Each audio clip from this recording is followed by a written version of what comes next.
Building a true collaboration platform is more than just the base boards that you're working with. If you're trying to build this collaboration platform and you've wired up automation so that things stop falling through the cracks, and you still end up chasing people yourself on Friday, all of those issues run on the workplace you're building if you've built those on top of a database. So imagine already having a workplace built where you just have to add your data and all of the functionality is already built. That's actually what I wanted to do today, and we're working with Monday.com to do it, who's partnering with me on this video. So we're looking at it from this standpoint where the workplace is the thing that you're handed and your data goes underneath it. So the actual platform or the thing that you're building is already done, and you just have to point the agents to where you want them to go.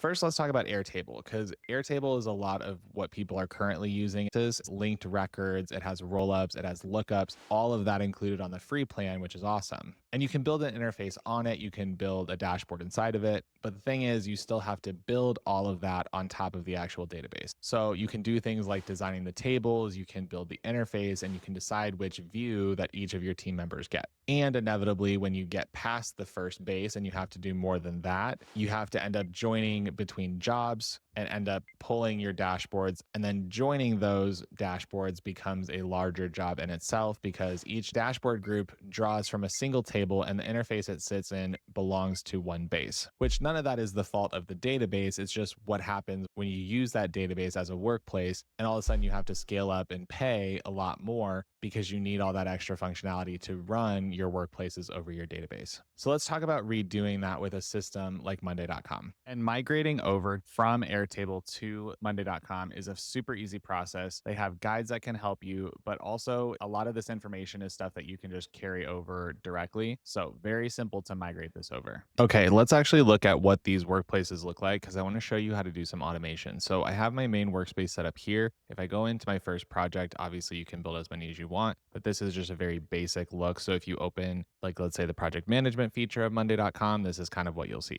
So there's a couple different things I want to show you from an automation standpoint that I think fundamentally a platform like Airtable would not be able to do. So we have up here, you can see automate, you can see agents, and then there's also another feature called AI suggestions. So I'm going to show you this just very quickly because this isn't even the best part, but you can hit add a column and it will automatically kind of determine what you're missing on your workspace and be able to add this and fill this information in. Okay, let's get into the two type of automations that I actually want to focus on here. So one of them is automate. So if I click the automate button, it takes me to this place where I can actually build from scratch if I want to, which is a very simple, I'm going to X out of this, very simple way of kind of building a sentence structure. So you can kind of say, this is what I want to do here, here, here.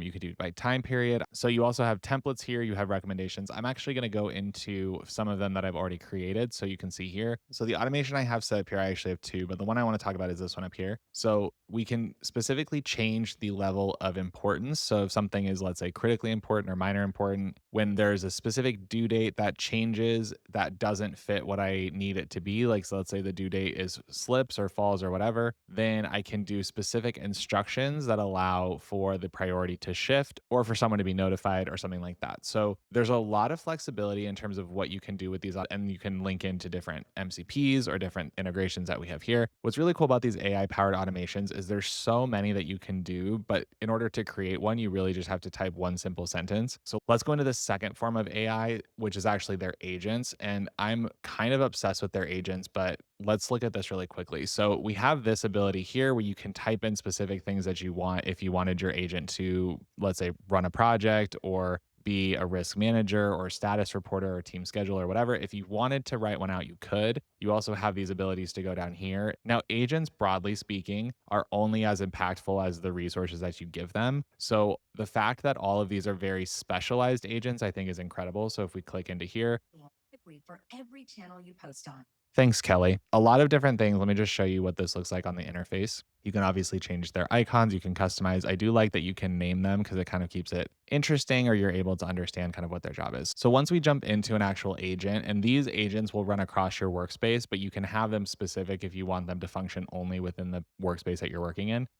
Gives you just a general overview of what they do. And then there's these four different categories over here: brain, triggers, channels, and activity. So the brain obviously is what you want them to do, or what their goal is. And the nice part about using these pre-made ones is it has all this information already filled out. Obviously, you can go in and change it if you want, but then you can add in, I want them to be part of this database or this workspace, or I only want them to be part of this project. You give them what tools that you want them to work for. So if it's web access, or if you have, let's say, a Google Calendar or Slack or something like that, you give them the access, what skills that they need, and you can choose which model you want. So if you want an Opus or GPT or Gemini, all of those options here, as well as their thinking levels. So that's very quickly triggers being when do you want them to fire, channels, what channels can they access? So Telegram, WhatsApp, and then activity, which actually shows you what they've done previously. So I'm going to go back to one that I've already run. And as you can see on the left, every time you create an agent, they show up over here. So if I wanted to, let's say, have an army of agents, I could have them all built over here. I could go in and say, I no longer want to use this one, and I can pause it,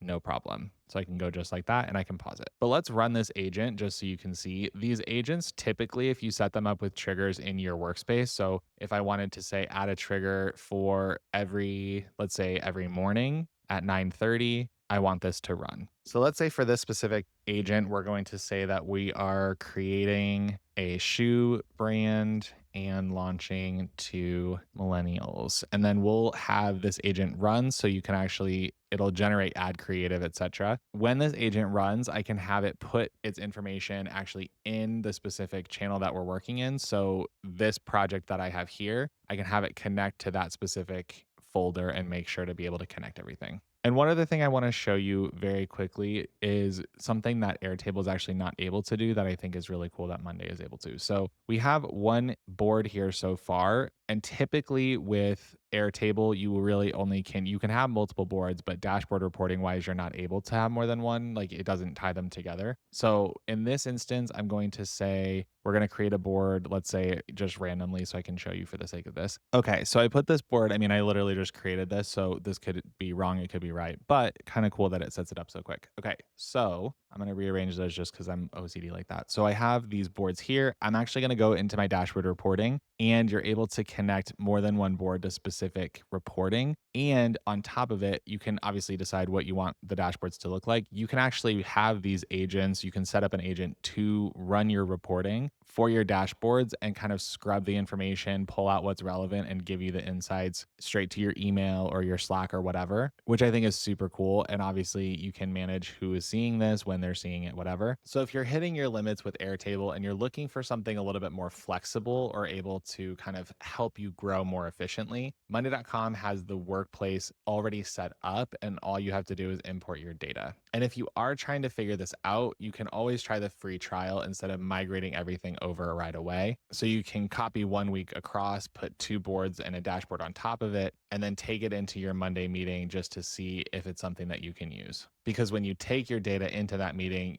it'll already have done everything for you rather than you having to do a whole setup to make it happen. I will link to Monday.com below if you're interested in trying it out. Let me know in the comments if you've tested out their workplace feature yet, and if you're looking to move from Airtable. Subscribe if you haven't already. And with that, I will see you on the next one.